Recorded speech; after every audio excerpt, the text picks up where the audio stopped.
Je me sentais pas vraiment chez moi en France. Arrivé là-bas, le 1er juin, on est où là?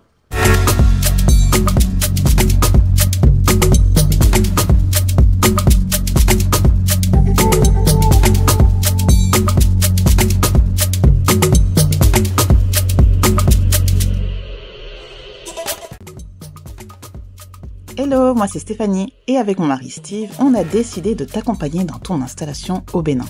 À travers notre contenu sur YouTube et nos programmes 100% digitaux, on te donne toutes les clés pour réussir ton projet. S'installer au Bénin, ça peut être un rêve, mais sans préparation, ça peut vite tourner au cauchemar. Alors si tu es prêt à transformer ton rêve en réalité, commence dès maintenant en cliquant sur le lien dans la bio. Bonjour à tous et bonjour à toutes, j'espère que vous allez bien. Aujourd'hui, c'est la partie interview de la vidéo qu'on a vue précédemment et on va rentrer un peu plus dans la vie de Yolande et elle va nous expliquer un peu son parcours, qui elle est, ce qu'elle fait et pourquoi. Donc Yolande, je vais te laisser te présenter. Alors, je suis Yolande Cessé de Mensa. Je suis la fondatrice de Subtil Pâtisserie, Sandwicherie, Café. Je suis mariée, j'ai 2 grandes filles qui vivent en France. Ils vivent avec leur papa en France et moi ici. L'histoire est partie de Subtil est partie d'où? J'ai suivi mon mari en 2008 pour la France. Et arrivé là-bas, je me suis dit, mais le 1er juin, on est où là? Qu'est-ce que je fous ici au fait? Bon, je me suis dit, ok, mais avec le temps, ça va aller.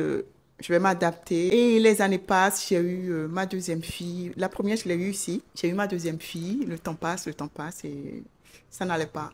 Au fait, je me sentais pas vraiment chez moi en France. J'ai fait des petits boulots. Après, au début, j'ai fait des petits boulots. Après, j'ai trouvé un boulot à plein temps où j'avais une stabilité avec mon mari, mes enfants. On était heureux. J'avais tout pour être heureux en famille sans problème, quoi. J'ai 2 filles adorables. Mon mari, il est très, très flexible. Il est très gentil. Steve est sûr de moi, mais c'est c'est le meilleur. Du coup, avec le temps, je me suis dit, il faut que à chaque fois que je viens, que je viens en vacances, quand l'avion atterrit, je me sens à la maison. J'ai cette sensation d'apaisement. C'est comme on le dit, le Wegbe quoi, Wegbe. Je suis chez moi, voilà. Et après les vacances, 3 semaines, un mois après, quand l'avion redécolle, déjà quand je mets pied à l'aéroport et que l'avion redécolle, cette sensation d'angoisse me submerge. Je dis, mais ce n'est pas possible, il y a un problème. Il y a un problème. Et ça se sentait, je n'étais pas heureuse intérieurement, je le ressentais, mon mari aussi le ressentait. Et un jour, on s'est posé la question, j'ai dit, voilà, je veux rentrer. Je me sens pas bien ici, je veux rentrer. Et je me suis dit, mais bon, si je rentre, qu'est-ce que je vais faire à Cotonou? Moi, je suis quelqu'un, j'aime beaucoup la cuisine. Quand je suis en cuisine, les heures peuvent passer. Je me sens dans mon... Au fait, c'est l'endroit où je me sens le plus dans mon élément. Et j'ai dit, ah oui, il n'y a pas de bon pain au Bénin, je vais faire la boulangerie. La boulangerie, j'ai fait une reconversion. Du coup, j'ai fait la boulangerie, une formation. Et je me suis rendu compte que la boulangerie, pour avoir du bon pain, le matériel coûte très, très cher. Et moi, je veux aller vite, je veux rentrer. Et j'ai ma fille qui a commencé la pâtisserie à 6 ans. Elle a commencé par pâtisser à pâtisser à la maison, tout doucement. J'ai commencé par lui acheter le matériel et tout. Je me dis, tiens, pourquoi ne pas faire la pâtisserie? C'est plus rapide. Tu peux le faire dans ta cuisine et livrer. Les gens vont commencer par te connaître petit à petit. Et c'est là où je me suis dit, bon, je refais une autre formation et je fais la pâtisserie cette fois-ci. Et j'ai fait la pâtisserie et me voilà. Je n'ai même pas terminé l'année et puis me voilà, à Cotonou. Aujourd'hui, tu es toute seule ici. Donc, ton mari et tes 2 filles sont en France. Pourquoi? Parce que vous auriez pu venir tous ensemble. Pourquoi avoir fait le choix de les laisser et de venir toi? Alors, j'en ai beaucoup parlé avec ma famille, mon mari et mes enfants. Du coup, les enfants ne voulaient pas du tout rentrer maintenant. Et il faut reconnaître, mon mari, lui aussi dit, si moi je rentre avec toi, si toi tu sais ce que tu veux faire et que moi je ne sais pas encore, ça va nous pénaliser et que les filles ne veulent pas rentrer. Du coup, je reste en France avec les filles. Toi, tu fais des allers-retours. Tu vas là-bas, tu prépares le terrain, tu regardes un peu ce qu'il y a. Et c'est comme ça que je suis rentrée. Mais partir et revenir, ce n'est pas facile. Ce n'est pas du tout facile puisque moi, je n'ai pas gardé des amis d'enfance. Je ne suis pas quelqu'un qui a des amis de gauche à droite ou quand je rentre, je contacte les gens et tout ça. Non. C'est avec l'aide de mon frère que je suis en train d'avancer. Mon frère et sa famille, c'est eux qui me guident petit à petit. Tu fais ci, tu fais ça, tu fais ci, tu fais ça. Tu passes par ici, tu auras ça. Tu appelles telle personne, tu auras ça. C'est grâce à leur contact que j'ai commencé par vendre mes gâteaux. Voilà. Du coup, ils sont d'une aide immense aussi. Sinon, je ne pourrais pas descendre comme ça et dire, sans l'aide de personne ici, sans le soutien de personne ici, dire que je descends comme ça, je vais faire ma pâtisserie, voilà, j'aime pas la France. C'est pas que j'aime pas la France, je me sens pas bien en France. Je reviens dans mon pays, à Cotonou, et puis je fais ce que je... Non, non, pas du tout. Ce n'est plus la même chose. Et c'est difficile quand les gens nous voient de l'extérieur. Ah, mais toi, tu as eu la chance de partir et tu rentres comme ça, tu n'as rien à faire ici, je ne sais pas. Mais les gens ne comprennent pas intérieurement ce qu'on ressent, cette envie. Et aussi, ça me permet comment dirais-je ça? Ça permet à construire mon pays aussi. Parce que je me dis, mais tant que j'ai une formation comme ça, pourquoi ne pas donner mon savoir-faire ici, recruter tout ça. Là, maintenant, je suis travaillée avec deux personnes. Je sais pas, je contribue à l'économie aussi, quelque part. Voilà, petit à petit, Subtil deviendra grand et pourquoi pas plusieurs employés, quoi. Et, du coup, comment se passe ton arrivée ici déjà? Depuis quand tu es ici? Ça fait combien de temps que tu es ici? Alors, je suis revenue en décembre 2023. Le 6 décembre 2023 et j'ai ouvert Subtil le 6 décembre 2024. C'était pas préparé, hein, le jour est tombé comme ça. C'est après ouais, que j'ai dit, ah mais ça fait un an juste que j'ouvre la pâtisserie. Du coup, c'est ça. Et je fais des allers-retours. Je ne vais pas dire tous les combien de temps je fais mes allers-retours, mais bon, j'ai ma famille qui me soutient. J'ai la famille, j'ai mon frère et sa famille qui me soutiennent beaucoup, énormément. Et mes frères et sœurs aussi, voilà. En un an, qu'est-ce que tu as fait du coup? Parce que tu as ouvert Subtil, mais pendant un an, c'était quoi en fait la préparation du terrain? Parce que c'est ce que tu as dit tout à l'heure. Ton mari t'a dit, tu prépares le terrain, mais le terrain pourquoi? Alors, dès que je suis venue ici, je suis venue avec, disons, tout le matériel. En venant ici en 2023, je suis venue avec tout le matériel. Mon frère m'a installé, du coup, j'avais un laboratoire à la maison. Et c'est de là qu'on a commencé il a commencé par parler de moi à ses amis, petit à petit. Au vernissage, je faisais des petits trucs que les gens goûtaient et tout. Et on a même fait une dégustation de pâtisserie dans sa galerie. Je me rappelle en décembre 2023. Voilà. Et de bouche à oreille, pour un anniversaire. Ah, mais le gâteau, il est bon. Je te donne l'adresse pour un mariage, pour un goûter, pour, je sais pas, les repas en famille, les dimanches et tout. On essaie de faire le tour de Coton petit à petit. Niveau entrepreneuriat, parce que du coup, avant, tu me disais que tu avais un job, enfin un travail à temps plein en France, mais tu n'avais jamais fait d'entrepreneuriat en France. Donc tu t'es lancé, donc tu es venu seule entreprendre, donc tu as l'aide de ton frère, mais comment c'est l'expérience de l'entrepreneuriat? Et en plus, tu recrutes des personnes. Donc il y a aussi la formation de ces personnes. Explique-nous un peu le cheminement, parce que... Alors, je vais dire vraiment que je sais pas, ceux qui peuvent comprendre vont comprendre. Quand on part de son pays et qu'on va rester à l'extérieur, c'est vrai que la France est beaucoup plus développée. Là, il y a la culture de la France plus notre culture. On apprend beaucoup, énormément à l'extérieur. Quand on sort de chez soi, on apprend énormément. On voit qu'il y a une vraie différence.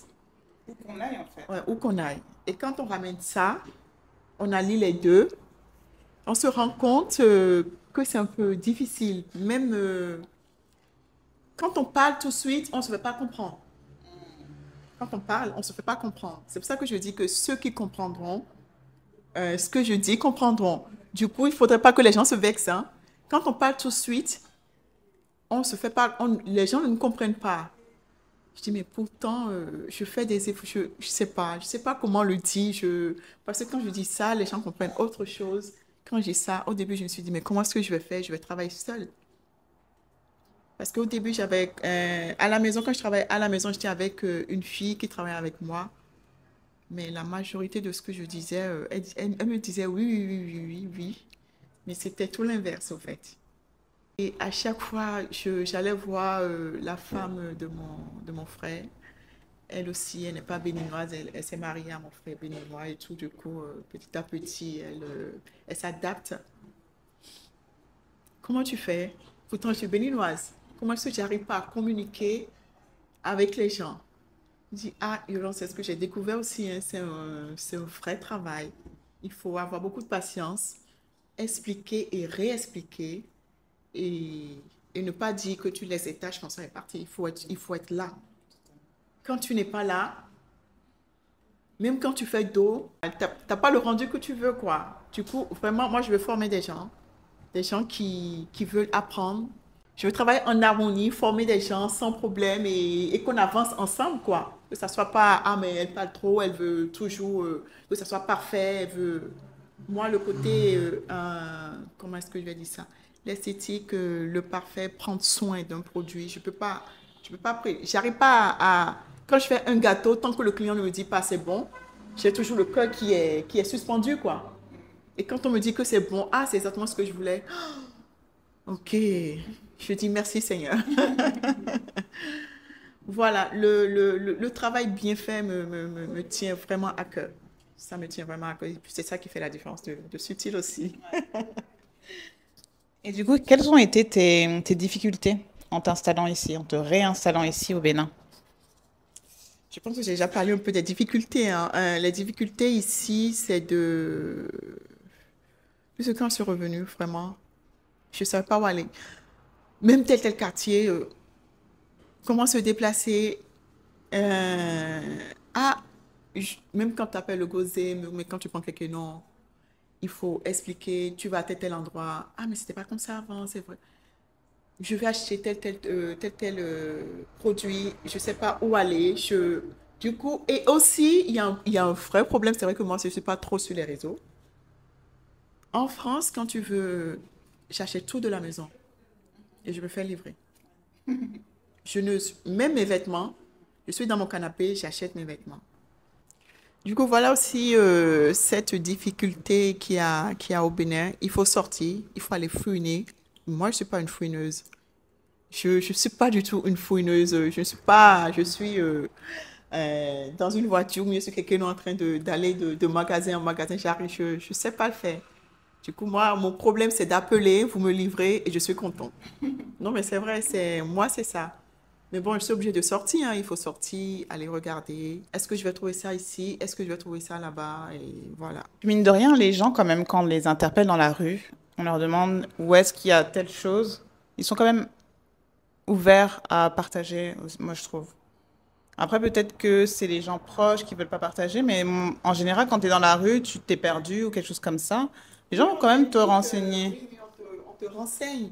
Oui, oui, on te renseigne là-dessus. Si tu sais précisément ce que tu veux, que tu demandes, si tu sais là où tu vas, tu connais là où tu vas et que tu vois un passant, je sais pas, une dame avec sa boutique, tu lui demandes, ah, je vais à tel endroit, est-ce que vous connaissez? Oui, il y a des gens.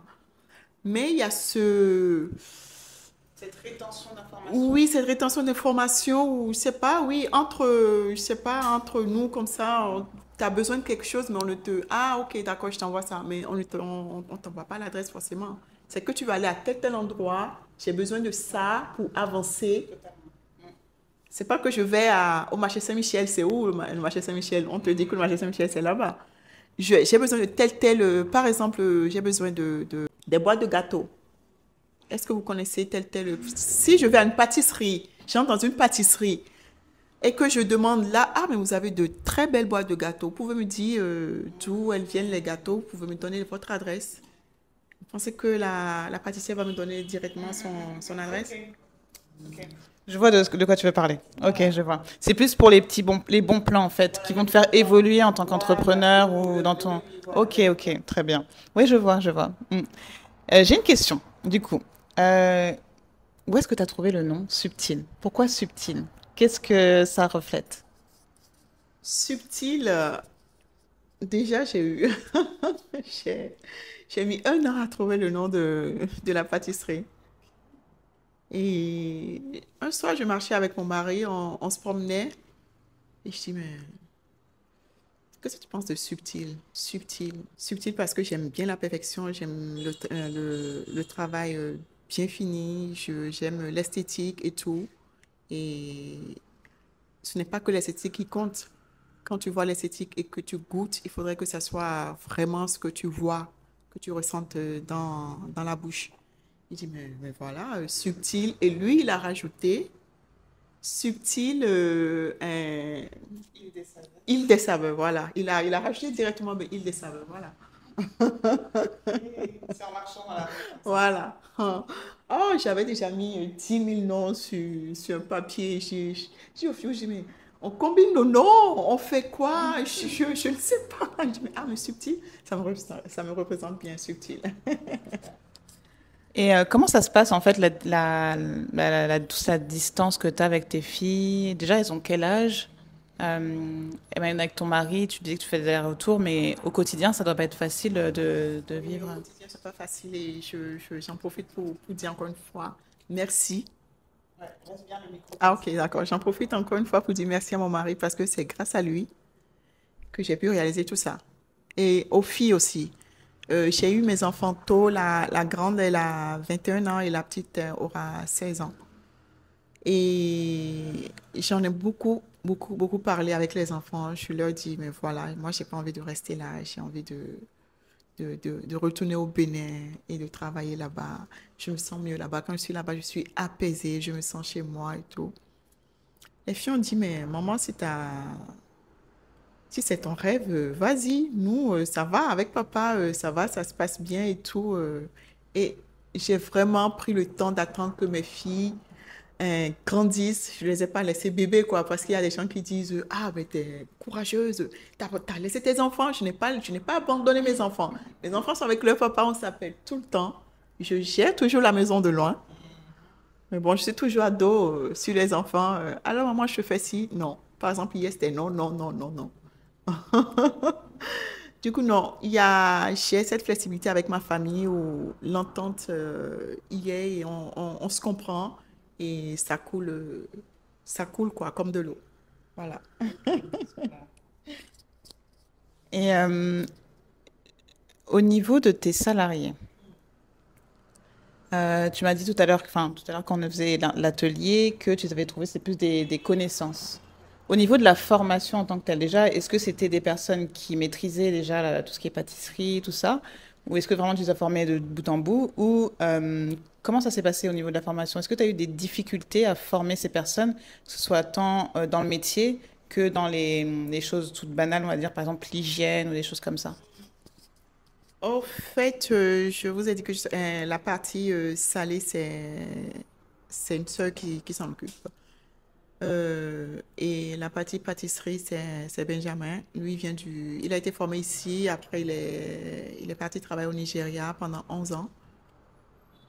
Au début, j'étais avec une jeune fille qui sortait de la pâtisserie et qui voulait apprendre.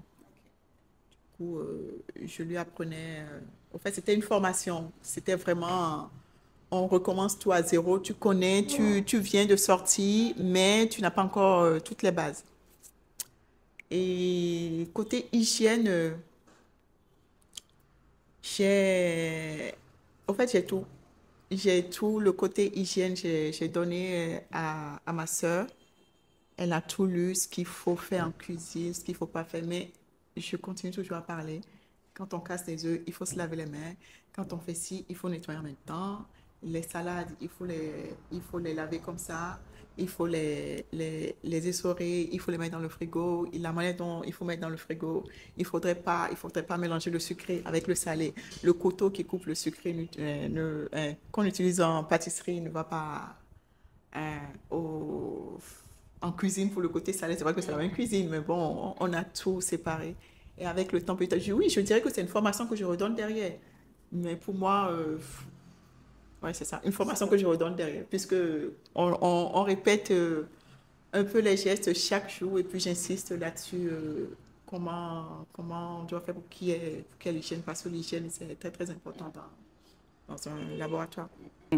Une question qui revient souvent, et je pense pas que ce soit vraiment une question, c'est plus comme quelque chose que les gens font automatiquement, se disent peut-être je viens, tout va se passer comme ça.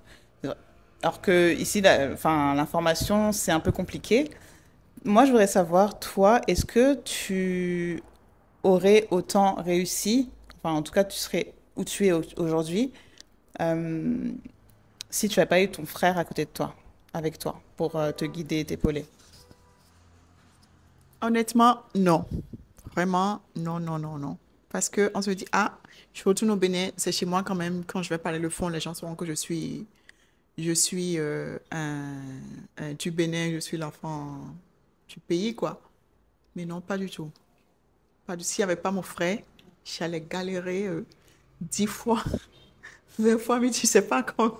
J'allais énormément galérer. Parce que moi, je ne suis pas quelqu'un qui va vers les gens. C'est quand je me sens à l'aise que je commence à converser. Sinon, quand je me sens pas à l'aise, je suis dans mon coin. Non, je suis pas quelqu'un qui va vers les gens. Et c'est grâce à mon frère et sa femme que je suis à ce niveau, vraiment. Donc, ouais, avoir quelqu'un de confiance, en fait, c'est vraiment important. C'est qui s'appuyer vraiment, Ouais. qui te montre où aller, ce qu'il faut faire, Mm. ce qu'il faut pas faire. Avoir quelqu'un sur qui s'appuyer, qui te montre comment faire, où aller. Et il faut avoir beaucoup, beaucoup, beaucoup de patience. Il ne faut pas se dire que, ah, je rentre, la manière dont ça se passe en France, ça va se passer ici. Non, ce n'est pas du tout la même culture. Ça se passe tout doucement. On met brique après brique, brique après brique. On solidifie la base et après ça prend. Sinon, ce n'est pas ce qu'on s'imagine quand on rêve de revenir en Afrique. Et qu'est-ce qui a changé, toi, parce que tu as quitté le Bénin, déjà, tu avais quel âge? Et qu'est-ce qui a changé entre avant et aujourd'hui? Alors, j'ai fait 14 ans, non, 15 ans en France. Qu'est-ce qui a changé? Euh, Qu'est-ce qui a changé? Je pense qu'il y a... On dit là où passe la route, il y a le développement. Du coup, le Bénin est en train de... Je dis Cotonou est en train de... Oui, le Bénin, tout le Bénin est en chantier. Le Bénin est en train de changer. Ce n'est pas la même chose il y a 15 ans avec le président actuel qui travaille beaucoup au fait, je pense qu'il a compris ce qu'il faut faire pour que le pays se développe.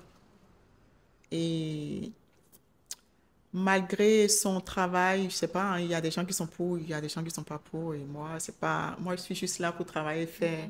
Mais qui est de la facilité quand quelqu'un a envie de vraiment de travailler, qu'on ne lui mette pas les bâtons dans le roue, qui ait cette facilité de pouvoir entreprendre. Et je sais pas qu'il y a des structures qui guident. Je pense qu'il y en a hein, qui a des structures qui guident les gens et tout. Moi, j'ai tout appris avec mon frère parce que lui, il est déjà dans l'entrepreneuriat. Il m'a beaucoup guidée et j'ai tout appris avec lui et sa femme, avec le peu de connaissances que j'avais déjà. D'ailleurs, ton frère, tu nous en parles depuis tout à l'heure, mais en fait, c'est quelqu'un qu'on a déjà interviewé, enfin que Steve a interviewé. On va vous mettre la vidéo, vous verrez qui c'est. Et d'ailleurs, tu parlais de vernissage, donc je pense que les gens qui suivent la chaîne verront qui c'est. Maintenant, j'ai une question. Au niveau de ton investissement, parce que quand même, tu as mis 1 an déjà avant de trouver la boutique, tout ça, tout ça. Euh, Au niveau de ton investissement, comment ça s'est passé? Est-ce que tu as investi beaucoup d'argent? Comment ça s'est passé à ce niveau-là? Alors, l'investissement, ça vient de... Je n'ai pas été voir une banque parce que je peux pas partir de la France et leur dire, voilà, je vais ouvrir ma pâtisserie à Cotonou, est-ce que vous pouvez me prêter de l'argent? Non. Arrivé ici, j'ai rien. Je suis pas allée voir une banque. Voilà, je vais ouvrir une pâtisserie, vous pouvez me prêter un peu de sous? Non. Ce sont nos propres économies. Mon mari et moi, tout ce qu'on a, on a tout raclé et voilà. Et j'ai acheté le matériel, le nécessaire qu'il fallait pour commencer par travailler sur un an, mettre un peu de côté et après dire que je suis prête pour la pâtisserie. Et il faut pas se dire vraiment, Parce que je faisais mes calculs seule dans ma chambre avec... moi, j'écris beaucoup. Avec mon stylo et mon cahier, je mettais... ça devrait aller, ça. Tant, tant, tant, tant, tant, tant. Avec tel montant, par exemple, si je prends 10 000 euros, je peux ouvrir une pâtisserie avec, si je descends avec... Non, on apprend beaucoup de choses sur le terrain. On apprend énormément sur le terrain. Et là, si ça marche ici, en fait, c'est mon rêve, c'est de trouver un endroit plus grand, mais je vais faire les choses autrement. Je vais vraiment faire autrement parce que on apprend comme c'est la première fois, on se dit non, ça devrait aller, on fait ci, ça devrait aller. Non, ce n'est pas ça, hein. Tu te mets un budget, par exemple, un budget de 100 000 pour telle chose. Non, mais il faut doubler au fait. Il faut même tripler des fois. Vraiment, sinon on va en... Et si tu n'as pas les deux reins solides et la patience, tu laisses tout tomber. Ici, quand tu as commencé à ouvrir ta boutique, quel a été comment dire, le point au niveau de tes charges, enfin, tout ce que tu as mis là, comme argent, c'était quoi le montant le plus élevé en fait? Est-ce que tu vois ce que je veux dire? Non. Par exemple, il y a les menuisiers, il y a la peinture, il y a ton équipement, tout ça. Qu'est-ce qui a été le pôle le plus important au niveau de ton budget? Par exemple, il y a la main-d'œuvre, par exemple, je sais pas. Enfin, je sais que par exemple, il y a des gens qui créent un business, ils vont commencer à faire des travaux. Les travaux vont coûter cher. Et tu te dis que tu vas mettre 1 million dans les travaux. Finalement, derrière, tu vas voir que quelque chose ne va pas. Donc, tu vas mettre peut-être fois 2, comme tu disais. Quel a été le pôle le plus important, le plus élevé? Vraiment. Je n'ai même pas pensé à, vraiment, je n'ai même pas pensé à ça. Et je ne saurais le dire parce que, comme je le dis encore, j'ai eu beaucoup de flexibilité avec mon frère. Oui, lui, il est dans l'immobilier. Il m'a beaucoup, beaucoup aidé. Du coup, il y a des choses que je ne ressentais pas parce qu'il prenait les devants. Vraiment, je ne ressentais pas parce qu'il prenait les devants. Et quand il vient, je lui dis, viens seulement regarder et tu t'en occupes. Il a commencé, j'étais pas sur place quand il a commencé les travaux ici. Ok. Ouais. Waouh. Ouais. Waouh. Tout ce que tu as évité, mon Dieu. Franchement, bravo parce que bravo à ton frère. Ouais. Il a Chabel Kofi, voilà. Il est artiste peintre aux ateliers Kofi. Allez faire un tour dans sa galerie et vous verrez, c'est quelqu'un qui vit du moment présent. Il aperçoit les choses et comment est-ce qu'on dit ça? Il aperçoit et il les fait ressortir. En fait, il sent et il arrive à mettre en valeur, peut-être. À mettre en valeur, voilà. Il peut pas dire qu'il va te faire ah, toi, tu veux telle chose. Je sais que tu peux me le faire. Par exemple, je veux un tabouret. Tu peux me faire ce genre de tabouret. Enfin, je dis, mais non, mais ça, c'est trop simple. Attends, je réfléchis, puis je te dis ce qu'on fera comme tabouret. Je sais pas si vous voyez ce que je veux dire. Voilà. Et c'est quelqu'un qui est très, très, très, très, très noble et très grand, très généreux. Voilà.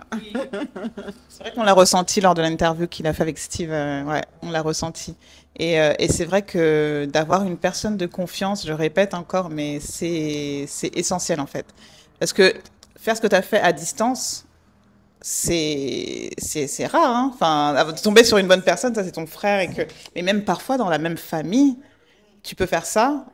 Et la personne, que ce soit ton frère, ton cousin, ton oncle, ta mère ou ta tante, les personnes peuvent t'arnaquer. Et ça, c'est des histoires qui ont déjà été... Bon. Mais en tout cas, ouais, c'est top d'avoir fait ça à distance. Et, ouais. Ouais. Et aujourd'hui, est-ce que tu vis de ton business? Alors là, ça va faire 5 mois bientôt qu'on a ouvert. Je ne dirais pas encore que je vis de mon business parce que Ici, à Cotonou, les gens ne sont pas très sucrés. C'est pour ça que j'ai mis le côté sandwich, café. Au début, j'avais mis que sandwich. Et les gens m'ont demandé, est-ce que vous faites de la salade? Ah, ok, je vais faire de la salade. Et du coup, je fais les deux. Sandwich, salade, friand, salade. Et des fois, je fais des pâtes même. C'est une pâtisserie, mais je fais des pâtes parce que ici, c'est beaucoup plus les anniversaires. C'est un anniversaire qu'on apporte un gâteau. C'est un mariage qu'on coupe un gâteau. Oh, il y a les déjeuners en famille. On peut apporter une tarte. Prendre le petit déjeuner en famille avec ses enfants. On commande une brioche.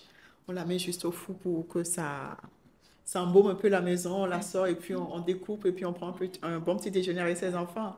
Du coup, oui, pour le moment, c'est encore un peu difficile, mais je pense qu'avec le temps, ça va le faire. Et là, on vient de traverser les moments difficiles de l'année aussi, hein, parce qu'après les fêtes, ça se calme un peu. Janvier, février, un peu mars. Et là, c'est en train de repartir petit à petit. Voilà.